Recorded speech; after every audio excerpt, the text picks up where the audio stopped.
Hello guys, welcome back. അപ്പോൾ ഇന്ന് എന്തായാലും നമുക്കൊരു ജേർണലിംഗ് സ്റ്റാമ്പ്സ് ഉണ്ടാക്കാം. അപ്പോൾ ഇത് ഉണ്ടാക്കി നമുക്ക് ആകെ ആവശ്യമുള്ളത് ഇതേപോലെ 3 സ്ട്രിപ്പ് ഓഫ് പേപ്പേഴ്സാണ്. ശേഷം ഇതേപോലെ ഒന്ന് ഫോൾഡ് ചെയ്ത് കൊടുക്കുക. ഞാൻ ഇത് ഫോൾഡ് ചെയ്യുന്ന ടൈം കൊണ്ട് നിങ്ങൾ മറക്കാതെ തന്നെ നമ്മുടെ ചാനൽ സബ്സ്ക്രൈബ് ചെയ്യുക, ലൈക്ക് ചെയ്യാൻ മറക്കണ്ട. പിന്നെ നമ്മുടെ കറണ്ട് സബ്സ്ക്രൈബേഴ്സ് എന്നത് 453 ആണ്. ഇനി നമുക്ക് വളരെ കുറച്ച് സബ്സ്ക്രൈബേഴ്സിൽ മാത്രം മതി 500 അടിക്കാനായിട്ട്. അപ്പോൾ എല്ലാവരും സബ്സ്ക്രൈബ് ചെയ്യുക. പിന്നെ നിങ്ങൾ നമ്മുടെ ഗീവിൽ പാർട്ടിസിപ്പേറ്റ് ചെയ്തിട്ടില്ല എന്നുണ്ടെങ്കിൽ പാർട്ടിസിപ്പേറ്റ് ചെയ്യാൻ മറക്കണ്ട. റൂൾസൊക്കെ കമ്മ്യൂണിറ്റി പോസ്റ്റിൽ കൊടുത്തിട്ടുണ്ട്.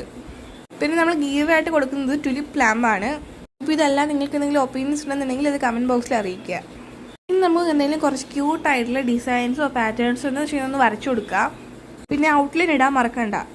അപ്പോൾ ഈ കാണിക്കുന്ന രീതിയിൽ ഒന്ന് വരച്ചു കൊടുക്കുക. നിങ്ങൾക്ക് ഇഷ്ടമുള്ള ക്യൂട്ടായിട്ടുള്ള എന്തെങ്കിലും ഡിസൈൻസോ പാറ്റേൺസോ ഒന്ന് വരച്ചു കൊടുക്കുക.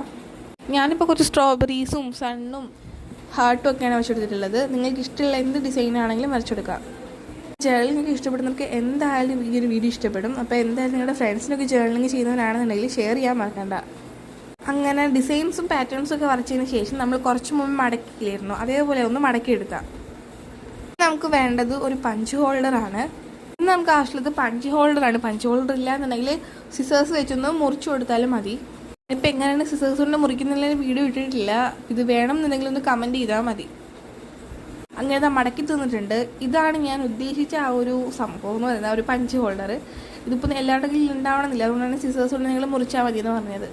ഇനി നമുക്കിതാ ഈ കാണുന്ന രീതിയിൽ വേണം ഹോൾ ഇട്ട് കൊടുക്കാനായിട്ട്. അത് ഫുള്ളായിട്ട് ഹോൾഡ് ചെയ്യരുത്, അറ്റത്തൊന്ന് വെച്ച് വേണം ഹോൾഡ് ചെയ്യാനായിട്ട്. ഇതേപോലെ. അപ്പോൾ നമുക്കിത് ചുറ്റിനൊന്ന് ഹോൾ ഇട്ട് കൊടുക്കാം. പിന്നെ ഹോൾ ഇടുമ്പോൾ ശ്രദ്ധിക്കേണ്ടതായിട്ടുള്ളൊരു കാര്യം എന്ന് വെച്ചാൽ മേളിലും താഴെയായിട്ട് 3ൽ കൂടുതൽ ഊട്ട വേണം. ഒരു 4 ഉണ്ടെങ്കിലും അറ്റ്ലീസ്റ്റ് വേണം. അത് നമ്മൾ കൈ കൊണ്ട് തന്നെയാണല്ലോ കീറിയെടുക്കുന്നത്. സോ അതുകൊണ്ട് തന്നെ നമുക്കിത് 4 എണ്ണമെങ്കിലും വേണം. 3 എണ്ണം ആണെങ്കിൽ കുറച്ച് ഡിഫിക്കൽട്ടായിരിക്കും. അപ്പോൾ ഇതേപോലെ 3 ഹോൾസ് നമുക്ക് വേണ്ട, നമുക്ക് 4 എണ്ണമെങ്കിലും മിനിമം വേണം.